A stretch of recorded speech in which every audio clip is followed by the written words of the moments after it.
a Tisza most egy ilyen sorozat, ami így beszippantotta a fiatalokat, nem csak a fiatalokat, mert ez amit kortól függetlenül beszippantotta, csak hogy az embernek így rá kell magát ébreszteni, hogy haló, tehát nem szabad, ez egy sorozat, ebben színészek vannak, abszolút filmszínház, ez megrendezett, ez ilyen világ nem létezik, ez a világ nem létezik, amit ez a sorozat felír neked, és ez a sorozat kínál neked, ez addig tart, amíg kimennek az epizódok, az a 4-5 évad, és utána még egy kicsit szerelmes vagy bele, csak ezeket a videókat nézed, csak ebbe a világba akarsz lenni, és egy idő után már káros lesz a saját egészségedre. Nem az a baj, ugye, tehát ezt mindig le kell szögezni, nem az a baj, hogy egy másik párt megnyerte a választást, és nem a Fidesz fog 40 évig uralkodni. De senkinek nem tesz jót ennyi uralkodás.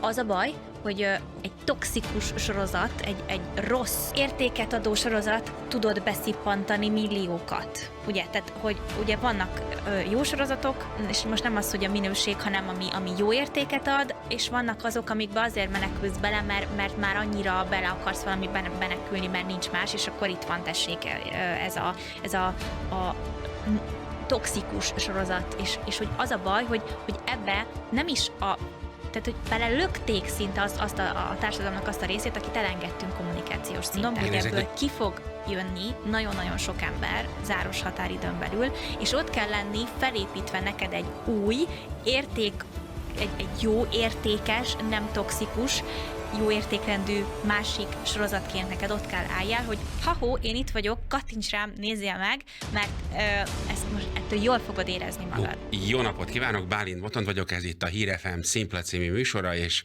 ebben az esetben állandó jellegű tettes társammal, Dezse Zelenka Dórával fogok beszélgetni, aki politikai kommentátor, influencer, újságíró, némelykor már publicista, mert az én kezdeményezésemre szokott publicisztikákat is írni, és egy nagyon érdekes témáról fogunk beszélgetni, ami egyébként a magyar jobboldalnak az egyik kulcs problémája, jelesül az, hogy a különböző korosztályok hogy tudnak egymással kommunikálni a közösségi médiában, itt akár évtizedes, de néha csak néhány éves különbségeket is értve a korosztályokon belül, különösen azért, mert ugye régebben az volt, hogy az első a tartalom, manapság már a platform az első, a platformon belül az alkalmazkodás a tartalomgyártó részéről, és utána következik az, hogy ha ezt a kettőt jól eltaláltad, hogy a témához meg a személyiségedhez megfelelő platformra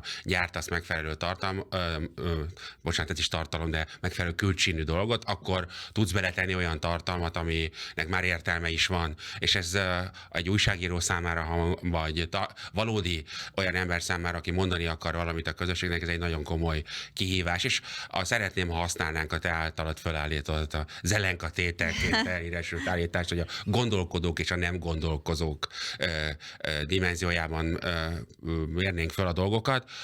Hozzáteszem, hogy most ezt abszolút nem rossz indulatból mondom a nem gondolkozót, és nem is feltétlenül pozitív értelemben a gondolkodót, hanem pusztán csak egy ellentét, hogy mennyire akar a valósághoz elhatolni az, aki tartalmat fogyaszt. Érdekes-e még egyáltalán a valóság? Elnézést azért a kicsit hosszúra sikerült kérdésért. Kell egy ilyen hosszú kérdés, mert hogy ez egy nagyon-nagyon komplex téma, és már ahhoz, hogy ezt a témát megértsük, és el tudjunk indulni, mint közösség ezen az oldalon, ahhoz az kell, hogy a közösség nagy része képes legyen a komplex gondolkodásra, mert ez tényleg nagyon bonyolult. Ugye oda mennék vissza, hogy például mi újságírók, amikor ugye elkezdtek újságot írni az emberek, tehát rájöttek, hogy ugye nem csak írók voltak meg, tehát, hogy mondjuk, hogy Petőfiék is megtalálták azt, hogy ők ugyan leírnak valamit annak idején, de azt valahogyan el kell juttatni az emberekhez. Na, hogyan juttassuk el? Kiállunk, forradalmárok leszünk, hangosak leszünk, kiabálunk, és akkor egy idő után az emberek nem csak a forradalmi hangokat, hanem elkezdik azt is olvasni, ami más írásaim, és akkor, vagy az ő más írásaik, és ezzel egyfajta értékrendet, gondolatokat visznek át az emberekhez. Most ez ugye működött, szépen kialakult maga az újságírás, mint olyan, platformok, tévék, rádiók, nem akarok a médiatudományba, médiatörténelembe belemenni, csak az a helyzet, hogy most elérkeztünk egy olyan pontra, nem most, 2020-ban írom én ezt a pontot, de mindegy, mi mint közösség most kezdtünk el ebbe az irányba elmenni, hogy újra kell fogalmaznunk azt, hogy mi az az újságírás, újra kell fogalmaznunk, hogy milyen tartalom, és újra kell fogalmaznunk azt, hogy mi ezt hogyan tudjuk közvetíteni, mert hogy azok a hagyományos médiafelületek megvannak, kellenek, szükség van rádióra, tévére, mindenre, tehát én azoknak a hangoknak nem vagyok a támogatója, és nem értek egyet, akik azt mondják, hogy Magyarországon senki nem néz már tévét, meg Magyarországon mindenki csak a Facebookot nézi, ez mind butaság. Magyarország az úgy néz ki, hogy mindenki néz tévét, mindenki hallgat rádiót, mindenki néz Facebookot, mindenki néz TikTokot, és mindenki néz minden más platformot is. Csak korosztályonként más arányban. Pontosan korosztályonként más arányban, és korosztályonként más tartalmat keresünk ezeken a platformokon. Például nagyon érdekes, hogy a mindenki alatt nem azt értem, hogy mindenki nagy fogyasztója is, de hogy úgy nagyjából ismerik a fiataloktól az idősekig mindenki egymás platformját. Tehát a fiatalok is ismerik a televíziót, és ugyan kevesebbet, de fogyasztják azt, míg az idősek ismerik a TikTokot, de lehet, hogy nem fogyasztják azt olyan mennyiségben, mint a fiatalok. És például az Instagram kapcsán ugye az van, hogy az idősebbek, azok főleg azért mennek, hogy a fiataloknak mondjuk a saját családtagjaiknak a képeit megnézzék, és belájkolják, és támogassák egy szívecskével azt, hogy az unoka éppen milyen szép fényképet rakott ki, vagy milyen jó fotót osztott meg arról, hogy hol nyaral. Míg a fiatal az azért megy a Facebookra, nem azért, hogy lájkolja a mamát, hanem hogy ugye ott egyfajta, ott találja meg a híreket, ugye. Ugye tudjuk, hogy a Facebook nagyjából az elsődleges hírfogyasztási platformá változott az elmúlt időszakban, mert hogy az emberek lusták, és felgyorsult a világ is, és ugye az idő a legértékesebb történet a mai világban, és nincsen ideje az embernek a sok-sok információ között sajnos arra, hogy akár fölmenjen egy honlapra, és akár elolvasson egy cikket, vagy fölmenjen egy honlapra, és elolvasson a kedvenc publicistájának az írását.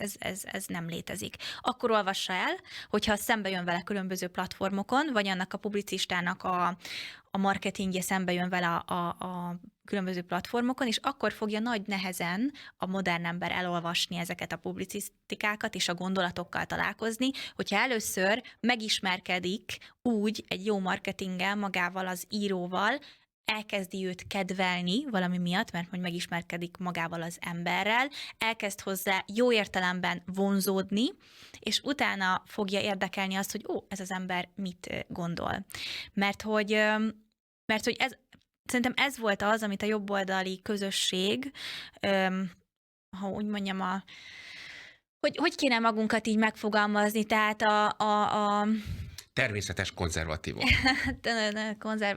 Én gondolkodóknak hívom őket, de úgy, hogy nem akarom kizárni a Tiszás oldalon lévőket sem, mert a Tisza oldalán is van nagyon sok gondolkodó ember, akik viszont kizárólag a Tisza marketingjével és a Tisza más tényekből dolgoznak. Igen, tehát összekapcsolták ők a dolgokat, csak egyfajta propaganda jutott el hozzájuk, csak a Tiszának a propagandája azzal, hogy az nem propaganda, hanem az az élet, de ezt nem sikerült hogy mondjam, felfogniuk, vagy megérteniük, és ezért őket becsapták, ez nagyon egyértelműen kijön, és abból is kijön, hogy egyébként maga a politikai aktivizmus, annak a 3,3 milliónak nagy része már nincs benne ebbe a politikai aktivista létbe. Sok százezren még benne vannak, de nem 3,3 millió. Nem azt mondom, hogy nem támogatják a Tiszát, de már nem annyira politikailag aktívak, mint a kampányban voltak. Akkor hát azért azt tényleg sok hogy millió szavaztak, ember. és most teljesítse a Tisza az ígéreteit. Igen. És ennek a naivitása fog kiderülni majd valamilyen úton, módon. Így van, de hogy ugye az elsődleges az volt, hogy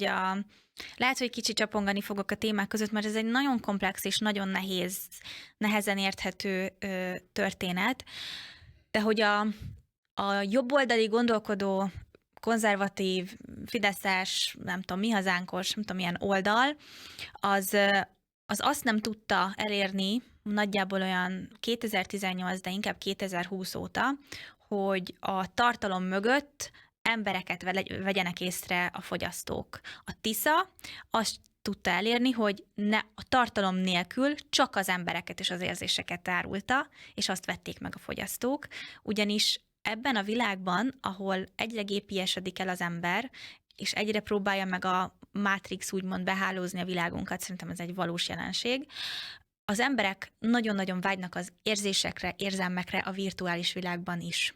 Na ez volt az, amit ez a közösség nem volt képes semmilyen szempontból árulni. Vagy ha árult is, például ugye a háború, mint olyan, az egy negatív érzés volt, afelől pedig főleg a fiatalok, hát azonnal rántották maguktól, hogy ők nem szeretnének negatív érzéssel találkozni, tehát amint te megemlítetted a háborút, belőlük előjött a szorongás, a rossz érzés, a negatív érzés, és nem feltétlenül az volt, hogy ők tagadták annak a létezését, de őszintén a Netflixen is olyan filmet nézel meg, amihez éppen hangulatod van, nem azt, ami mondjuk rossz érzést fog kiváltani belőle. Igen, nagyon fontos, hogy mert ugye ez úgy utólag visszanézve, ez egy drámai kommunikációs hiba, hogy hogy lettek a 70-es, 80, főleg a 70-es években a zöld békepárti mozgalmak, azok a zöldek, akik most lelkes háborúpártiak, de ezt most hagyjuk, hogy lettek végtelenül sikeresek, hogy ugye ők a háború ellen a béke jelszavával szóltak fel, nem a háborúról beszéltek, hanem a békéről beszéltek. Csak a békéről. Csak a békéről. Tehát az, hogy mi a háború fogalmát bevezettük kommunikációs eszközként, az egy riogatás, de utána nem tettük utána a béke, hogy mi a béke. Hát hozzá volt téve, de nem annyira hangsúlyosan, mint maga, nagyon rosszul maga a háborúnak a ténye. Úgy kellett volna a békéről beszélni, hogy csak a békéről beszélsz, és a háborúnak a nyers, egyébként tényleg szörnyű tényeiről, ami még mai napig is van háború, tehát létezik, és mai napig emberek halnak meg a fronton, tehát ez van, de nem. Tehát, hogy sem egy politikában, sem úgy, hogy ugye az országunk nincs benne ebben a háborúba, természetesen, tehát nem volt ugye az Orbán kormány alatt, most már ugye pénzeljük, de az egy másik kérdés, ugye, hogy már a magyar emberek... Mi lesz a következő lépés, azt még ugye nem is tudjuk. Megy ugye a fegyverszállításokba, tehát már nincsen vétó ebben a témában, tehát ezekről lehet ugye kommunikálni, de egy választási kampányban az, hogy egy regnáló párt, amely meg szeretné nyerni a választást, nem tud pozitív érzelmek, nem üzenet, pozitív érzelmeket önteni a kampányába, az egy nagyon-nagyon-nagyon-nagyon rossz. Mondhatom azt, hogy a Fidesz nem hagyta magát szeretni az utolsó 4-5 évében? Igen. Nem az én feladatom ezt, nem is az én feladatom volt ezt nagyon sokan próbálják ugye a fejemhez vágni, hogy most miért vagyok okos.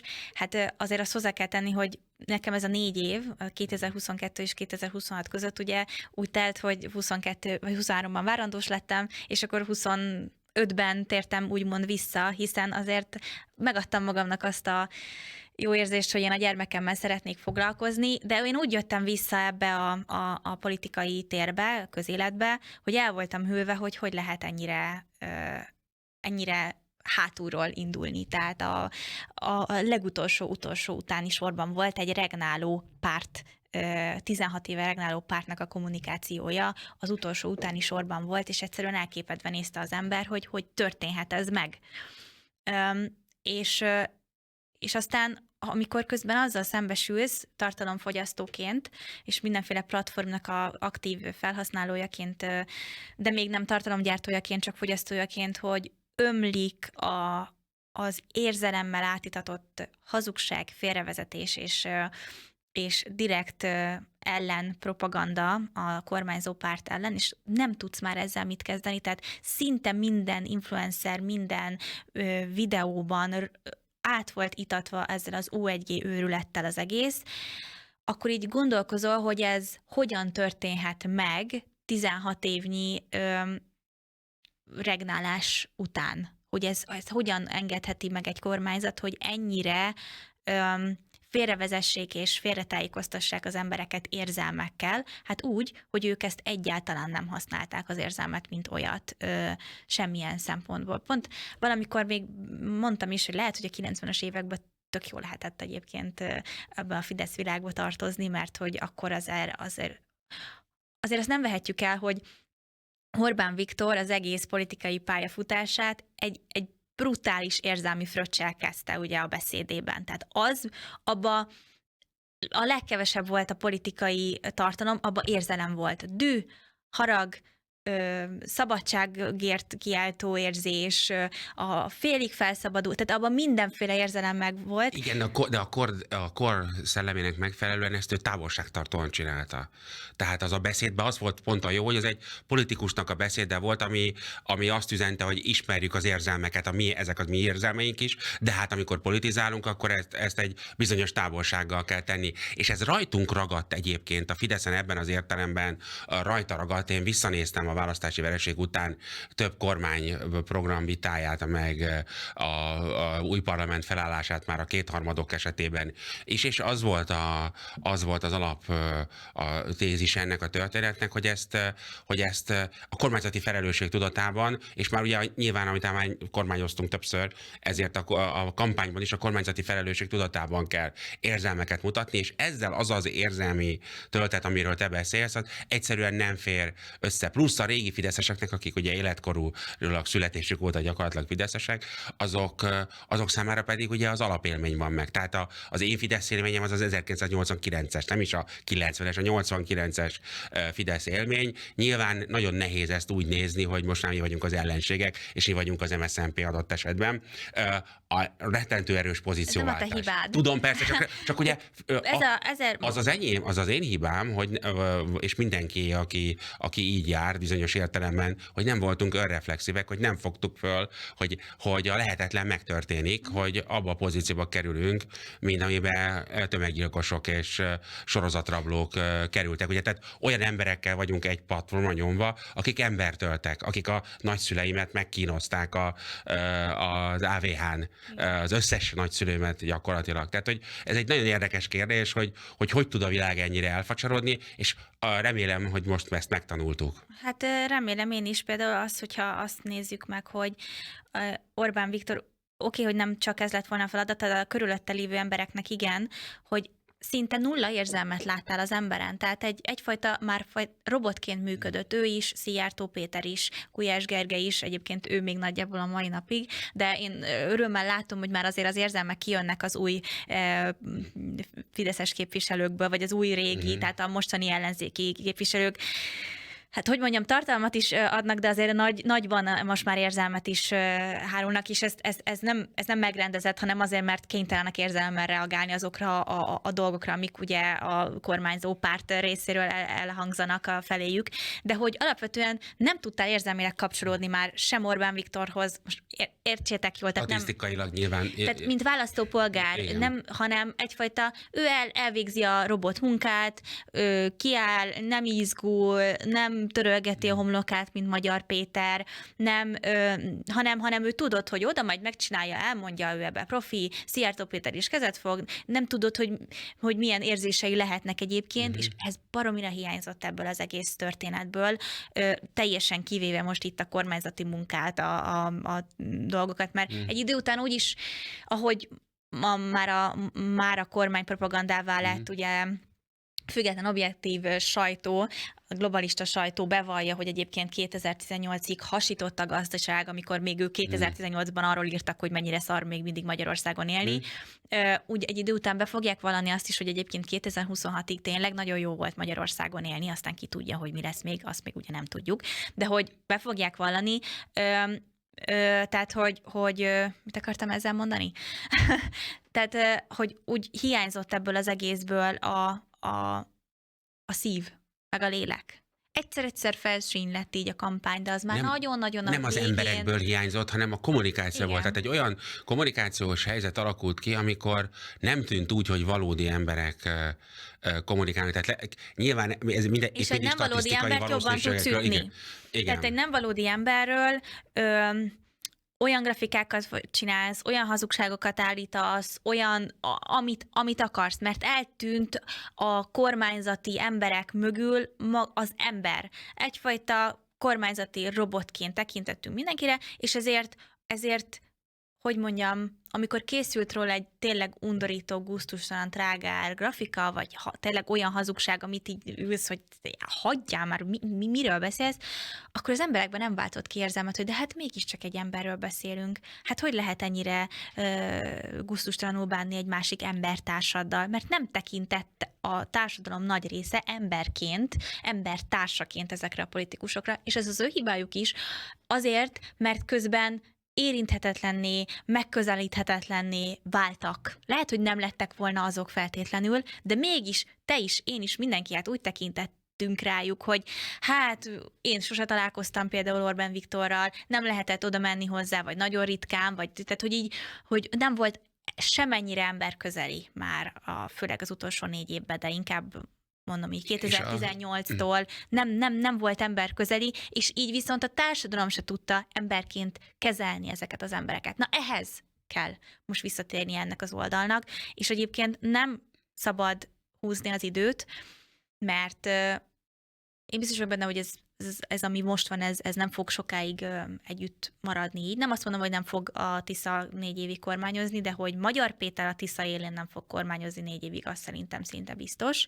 Vagy hogy vagy hogy fel fog bomlani a Tisza, mint olyan, ez a 144 képviselő, és egy másik párt fog ebből kinőni, mert tehát elkerülhetetlen. Tehát nincs olyan, hogy ennyire egy embertől függne 144 ember úgy, hogy ez az ember ennyire nem politikus, hanem csak egy bosszúálló karakter. Szerintem értette is, hogy mire akarok kiukadni. Igen, mondjuk tehát a szuperhős filmek negatív szereplőivel jól leírható. Egyébként érdekes, hogy a Magyar Péter azért is tudta ilyen remekül megszólítani a fiatalokat, mert... Ő csak érzelem. Igen, csak érzelem, és ráadásul pont olyan típusú agressziók és pont olyan típusú hárítások, amelyeket a Netflix kultúra teljes egészében elültetett már ezekben a korosztályokban. Csak az érzelem, az rövid távú. Ha nincs az érzelem mögött valami, ami megtart, ugye rózsaszín köd, tudjuk. Tehát, hogyha a rózsaszín köd mögött egyébként egy toxikus, red flagekkel teli pasi van, akkor ha elmegy a rózsaszín köd, 1-2-3 hónap, 4 fél év. Feminizálod a Tisza tábort. Igen, akkor eltűnik a rózsaszín köd, és így rájössz, hogy úristen, kivel vagyok együtt, te jó ég. Tehát ezek olyan törvények az embereknél a világban, ami kikerülhetetlen, és ez fog történni a Tiszánál is, mert valós tartalom egyébként mögötte nincsen, csak és kizárólag érzem. Tehát ott tartunk jelenleg a magyar közéletben, hogy van egy robotpárt, meg van egy kizárólag érzelemmel létező párt.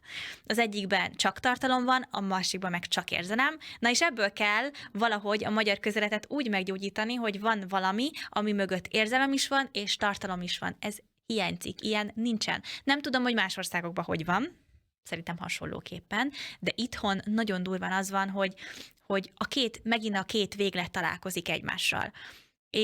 És amikor majd feloszlik a rózsaszín köd, és az emberek meglátják azt, hogy a rózsaszín köd mögött valójában csak egy negatív érzelem van, mert ott is csak negatív érzelem van, mert csak bosszúvágy meg harag, az nem fog tetszeni nekik egy idő után, mert ugye az érzelem rövid távú. Tehát megint csak Netflix példával élve, nekem vannak sorozatok, amik rendesen így traumát okoznak, és nem azért, mert mondjuk rosszak, vagy olyan témájuk van, hanem egész egyszerűen beszív magába, beszippant.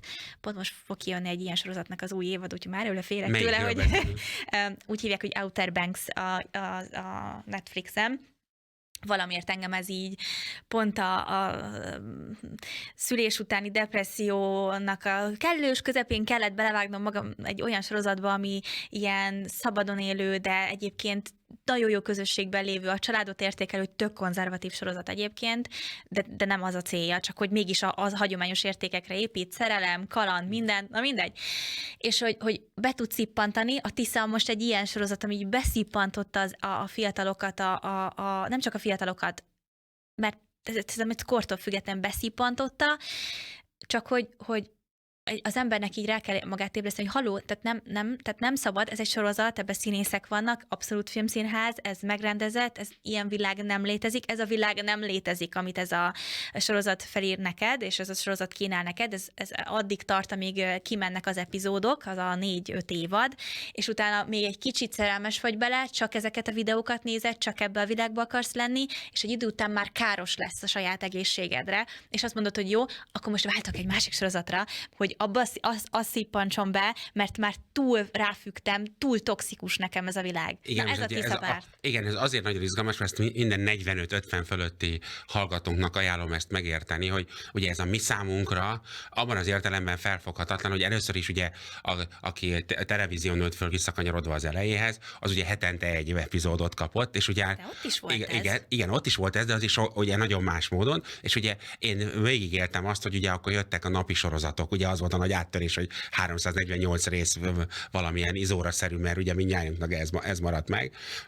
Homokitkai, tehát ilyen hihetetlen erős... Szulajmán.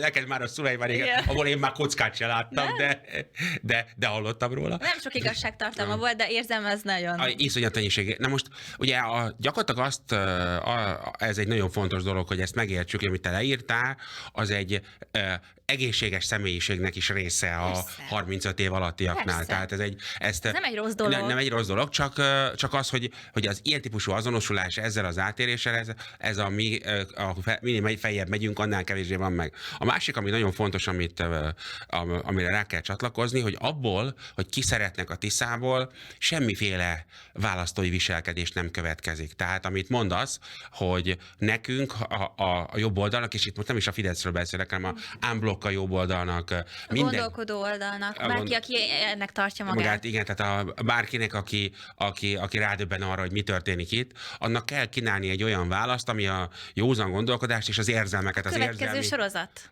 Igen. Amire rákattintasz a Netflixen. Tehát, és ez nem a Fideszre botja, az biztos, hanem valami teljesen más, és soha többé nem szabad elfelejteni, hogy és fura, hogy ezt a Fidesz felejtett el, amelyik ugye a hallgass a szívedre, szavazz a Fideszre szlogenel indult, ami egyébként akkor ezt nagyon tudtuk, csak ugye azt hittük, hogy felnőttünk.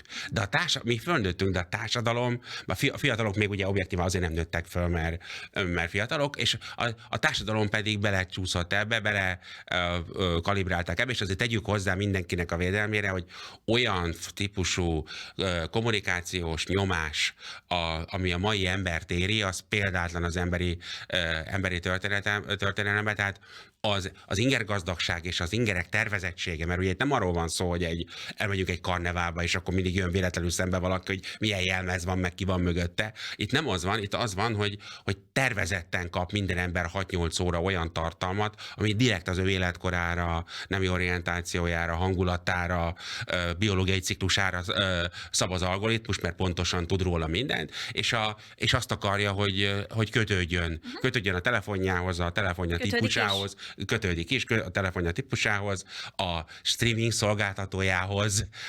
Tehát a dolog lényege itt ebben a történetben az, hogy lehet olyan emberekhez beszélni, és ugye nyugodtan lehetünk annyira gonoszak, vagy annyira lelketlenek ebben az esetben, hogy a kommunikáció hatékonyságát helyezzük legelőttérbe, és ne a tartalmat egyelőre, mert a tartalom adott. Hát azért vagyunk jobb oldalak, mert adott a tartalom. Pont ezt akarom mondani, még egy picit visszanyúlva, nem az a baj, ugye, tehát ezt mindig le kell szögezni, nem az a baj, hogy egy másik párt megnyerte a választást, és nem a Fidesz fog 40 évig uralkodni. De senkinek nem tesz jót ennyi uralkodás. Az a baj, hogy egy toxikus sorozat, egy rossz értéket adó sorozat tudod beszippantani milliókat. Ugye, tehát, hogy ugye vannak jó sorozatok, és most nem az, hogy a minőség, hanem ami jó értéket ad, és vannak azok, amikbe azért menekülsz bele, mert már annyira bele akarsz valami menekülni, mert nincs más, és akkor itt van, tessék, ez a toxikus sorozat, és hogy az a baj, hogy ebbe nem is tehát, hogy belelökték szinte azt a társadalomnak azt a részét, akit elengedtünk kommunikációs szinten. Igen, ez egy nagyon fontos mondat, hogy a Fidesz egyszerűen nem volt hajlandó kommunikációs csatornákat és kommunikációs típusokat használni, és számomra felfoghatatlanokból, mert ez nyilvánvaló volt 18 óta, hogy ez igen, tehát mondom, tehát nem az a probléma, hogy egy másik párt megnyerte a választást, mert hála jó Istennek, még talán, de ezt már azért nehéz kijelenteni, demokráciában élünk. Az Orbán kormány alatt mindenképpen demokráciában éltünk, bárki bármit állít, tehát ez olyan dolog, amiből én nem vagyok hajlandó engedni, és nem az a baj, hogy más megnyerte a demokratikus választásokat, hanem az, hogy egy toxikus sorozatba lökte bele a nem kommunikáció, a nem létező kommunikáció, a negatív érzelmeknek a propagandája, egy toxikus sorozatba lökte bele, ami toxikus sorozatban az ember sérül. De azért mondom, hogy ebből ki fog jönni nagyon-nagyon sok ember záros határidőn belül, és ott kell lenni felépítve neked egy új érték, egy jó, értékes, nem toxikus, jó értékrendű másik sorozatként neked ott kell álljál, hogy ha-hó, én itt vagyok, kattints rám, nézzél meg, mert ezt most ettől jól fogod érezni magad. Jó pilotot kell csinálni, hogy így fogalmazzunk, igen. És ennek az építésének már most el kell kezdődnie, mert nem fogjuk tudni azt a pillanatot, amikor az emberek ki fognak jönni, és akkor ott fognak így annál rosszabb érzés nincs. És ezt most őszintén mondom neked, nem, mint ebben a világban. Vannak rossz érzések még. Igen. De amikor végeztél egy sorozattal, talán már ki is akarsz jönni belőle érzelmileg. Ez lehet, hogy nagyon sok embernek nagyon furán hangzik, de higgyétek el, hogy ez a generáció ilyen. És ez nem rossz. Tehát, hogy végeztél egy sorozattal, jönnél ki belőle, és napokig nem találod azt a sorozatot, ami így tudná ezt pótolni, hogy így keresgélsz, már elő vagy fizetve Netflixre, Amazon Prime-ra, HBO-ra, Sky Showtime-ra, reklámozunk. Van, amelyikről nem is hallottam. Apple TV-re, tehát egy hónapban 20 000 forintnyi kiadásod van ezekre, és mindent végigkattintsz, és nem találok egy olyan jó sorozatot, amiben újra bele tudnám élni magam, ami újra hozzám szól, amiben újra az életem részévé tudom tenni, na ebbe a hibába nem szabad beleesni, mert az nagyon rossz lesz a magyar társadalomban. Mondjak el egy nagyon-nagyon jó példát. Nekem Apple TV-n van, úgy ragadt rajtam, hogy vettem Apple terméket évek ezelőtt, és akkor véletlenül rajtam ragadt, és valami fél évekre elfelejtem, tehát ez a döbbenetes benne, hogy az Apple úgy szed le rólam 4000 forintot, hogy nem is tudok róla. Na mindegy, és időnként eszembe jut, és csináltak egy alternatív sorozatot, amikor az oroszok szárnak először a Holdra a 60-as években, nem az Apollo program lesz hiteles, most nem is tudom, a Mankind az a címe, mindegy. Igen. És megcsinálták ennek a korszaknak az orosz verzióját is, hogy mi történik az orosz Hold programban, hogy zajlik ez az egész történet. És nagyon jó meg van csinálva, most függetlenül az amerikai verzió, tehát az amerikai Hold programról szóló verzió úgy, hogy tele van LMBTQ-val, meg mesterséges konfliktusokkal, meg etnikai ezéval, tehát mindennel, BLM-mel, minden ostobasággal, amit csak ki lehetett túrni a dologból, de amúgy a technológiai része meg az tényleg lenyűgözően jól megcsinálva.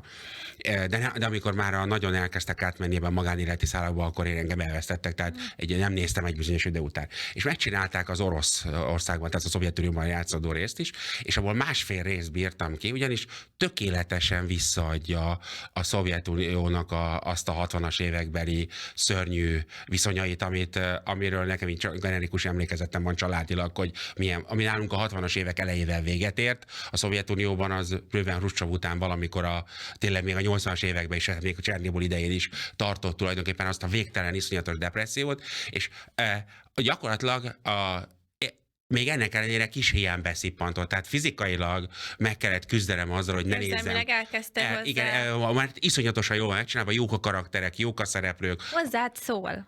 Épp fontosan, igen, megszólít, ugyanakkor meg a fene akarja ezt átélni. Miért kellene nekem abba belemerülnöm, hogy hogyan tették tönkre az űrhajósaik, meg a családjaik életét, a kommunisták, a Szovjetunióban. Nem azt jelenti, hogy akarsz élni, hanem az érzelmeiddel kapcsolódsz hozzá. Tehát nem ebben a világban szeretnél élni. Igen, de ki a fene akar egy ilyen ezekhez érzelmekkel kapcsolódni. Hát, tehát, hogy, nem akarsz, de kapcsolódsz hozzá. Igen, pontosan ez a dolog lényege, hogy ezek a sorozatok pont arról szólnak, hogy iszonyatosan jól rákalibrálják az emberre, hogy megszólítsa. Tehát engem meg tud, ugye, és ugye az űrhajózást rengeteg ember szereti, rengeteg ember érdeklődik, és beszippantják egyrészt egy iszonyú primitív didaktikussággal a saját értékeik mentén, plusz meg viszont nagyon jól van megcsinálva, jó színészek, tulajdonképpen lehet mondani, hogy nagyon sok jó jelenet van benne egyenként, tehát tényleg nehéz elszakadni tőle. És aki, hogy mondjam, a televízió, ugye, amit a szerkesztett tartalom nem akkor használod, hogy a tévé és a stream között az óriási különbség, hogy a szerkesztett tartalom a tévé, és a 8-kor kezdődik a sorozatod. Igen. Arra szervezed az életedet. Igen. De ez azért tud beszippantani, mert ezt akkor nézed, igen, amikor akarod. Igen. De most még ehhez hozzá kapcsolódva, ugye hol van a gondolkodó normális oldalnak, a józan oldalnak, mert az egy dolog, hogy megcsinálja ugyanazt, hogy beszippantsa. Csak hol van itt a győzelem lehetősége, meg az, hogy tehát ugye ez a sorozat most egyelőre tájékozatlanná, a gondolkodás elhanyagolására neveli éppen a társadalmat. Tehát ebben a sorozatban most azt tanulja a magyar társadalom, hogy ne akarj gondolkozni, higgyel mindent, amit egy politikus mond neked, 1/1, ne akarj utána nézni, ne hallgass meg mást, mert úgyis hazudik, bármit megtehetsz azzal, akivel ezt nem írjuk értesz fel a falra, egyet. hogy ne hallgass meg mást, mert úgyis hazudik. Igen, tehát ezt tanítja jelenleg nekünk az a sorozat, amit egy idő után meg fognak unni. Ezzel a tanítással fognak átmenni egy másik sorozatba, ami másik sorozatnak viszont meg kell lennie, hogy ő mit akar átadni, de a jó, meg az érték, meg az, amihez akarsz végül is kapcsolódni, az itt lesz. Az itt van ezen az oldalon, ahogy, mert ugye az egy dolog, hogy te rákattintasz a filmre, de hogy te is mondtad, elkapcsolsz, vagy nem érdekel. Nekem is olyan sok sorozat volt, ami elindítottam, jól nézett ki, és aztán teletömték. BLM, LMBTQ, minden nem hozzám szólt. Kirekesztettek, elkezdtek bennem negatív érzelmeket, és ki is kapcsoltam, és nem is érdekelt onnantól kezdve, mert túltolták, ugye, túl volt tolva, azt hitték, hogy ők mindent megcsinálhatnak velem, azt hitték, hogy ők mindent el fognak tudni nekem adni, ahogy Hollywood is beleesett ebbe a hibába, hogy egy csomó film ugye érdektelenségbe fulladt, mert túltolták benne. Tehát lehet, hogy nagyon szépen meg van rendezve, lehet, hogy jó színészek játszanak benne, lehet, hogy esztétikus, tehát hogy oda tartana, de az ember kimegy a moziból, mert azt mondja, hogy nekem ez sok, én ebből nem kérek, és át fog menni a következő filmre. Na ez a film kell, hogy legyen a következő jobb oldal. Igen, és ugye az nagyon fontos, hogy ugye sose felejtsük el, hogy úgy győzött le bennünket a Tisza, hogy túltolta. Tehát iszonyatosan jól megágyaztak a túltolás lehetőségének, és azért tudtak bennünket ilyen értelemben a túltolással legyőzni, mert mi túltoltuk előtte. Tehát, hogy ez egy nagyon fontos dolog, hogy középre kell visszahúzni érzelmi értelemben is, és intellektuális értelemben is. Még van szűk 5 percünk, egy nagyon fontos kérdésem, hogy a te korosztályod, ugye te is már végtelenül a boomerség határára egyensúlyozol, hiszen már jól számolom, 6 éve dolgozunk együtt, tehát az 6 év, hát ez reked, 27 éves vagy. Igen, iszonyat hosszú idő, hogy mi a te korosztályodnak a szabadság? Mert ugye itt a szabadság, de valahol a játék egy óriási ütőkártya volt, hogy visszaadják a szabadságot, nem adnak vissza semmit, mert semmiféle szabadság elvesztés nem volt, de mi az a szabadság érzés, amit ennyire benéztünk és elbuktunk? Ez egy nagyon jó kérdés. Szerintem a szabadság érzés, nem tudok mindenki nevében beszélni, de én azt látom a saját korosztályomban, hogy a valódi szabadság az, amikor a saját valóságodat tudod értelmezni, értékelni, és abba te jól érzed magad. A közösségi média használatán kívül, tehát hogy ott vagy, jelen vagy, ott tájékozódsz, ott olvasol, ott akár munkálkodsz, de a valódi szabadság az, amikor ilyen fiatalként tudod értékelni, szereted, és nem szorongsz a saját valóságodba, és hálás vagy a valóságodért. Ennél nagyobb szabadságérzés ennek a generációnak nem lehet, amikor ki tudsz jönni szabadon a telefonból, a TikTokból, az Instagramból, felnézel a telefonodból, körülnézel, és azt mondod, hogy én azt most leteszem, mert ez most jó. Ezt most kikapcsoltam, most egy picit elrakom. Lehet, hogy 3 perc múlva visszanézek rá, de az a 3 perc az enyém, és a valóságé. És hogyha minél több, és ez az a tény, amikor megfogod ennek a Matrix generációnak a kezét, és kihúzod és a valóságba, és azt mondod, hogy azt hazudja neked a virtuális világ, hogy ez egy szar, de amúgy nem. Hogy itt vannak emberi értékek, hogy itt van jóság, itt van kedvesség, és gyere, és nézd meg, ez az igazi szabadság. És mit értettek félre akkor ők? Mit éreztek szabadságnak a Tisza szavazó fiatalok?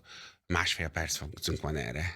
Semmit nem éreztek szabadságnak, ők csak egy érzést után mentek, amit a Tisza a virtuális világban megadott nekik. Tehát úgy gondolod, hogy a szabadságot nem is definiáltak magukban semmilyen formában? Nem. Az a fiatal, aki azt hiszi a virtuális világ hazugságai által, hogy ő diktatúrában élt eddig, annak fogalma sincs a valóságról és a szabadságról, és ezekkel a fiatalokkal meg kell értetni. A valóság propagandáját kell elvinni a virtuális világba. Ez a feladat. Igen, mondjuk ez egy nagyon jó megfogalmazás, hogy azt hiszi, hogy diktatúrában él, mert ez akkor ezzel a szabadság fogalmát definiáltad. A szabadság az, hogy ez a diktatúra véget ér. Az, hogy nincs diktatúra, az ebben az értelmezésben teljes mértékben lényegtelen. A virtuális világban igen, volt diktatúra. de sajnálatos fontos mondani, a 16 évben. kormány tekintette a diktatúrának, nem Igen, ez a virtuális világ nem a hazugsága volt, telefonját. ezt a Tisza tökéletesen kihasználta, és használja a mai napig. Ez lesz a veszte. Igen, van még mindig másfél perc, Még mert mindig?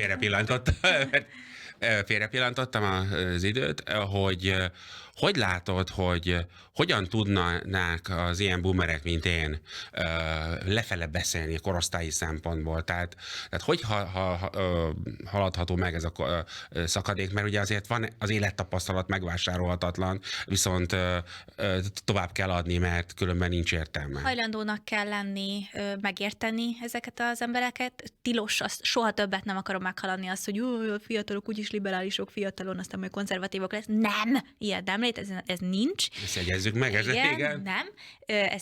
Ezt engedjük el.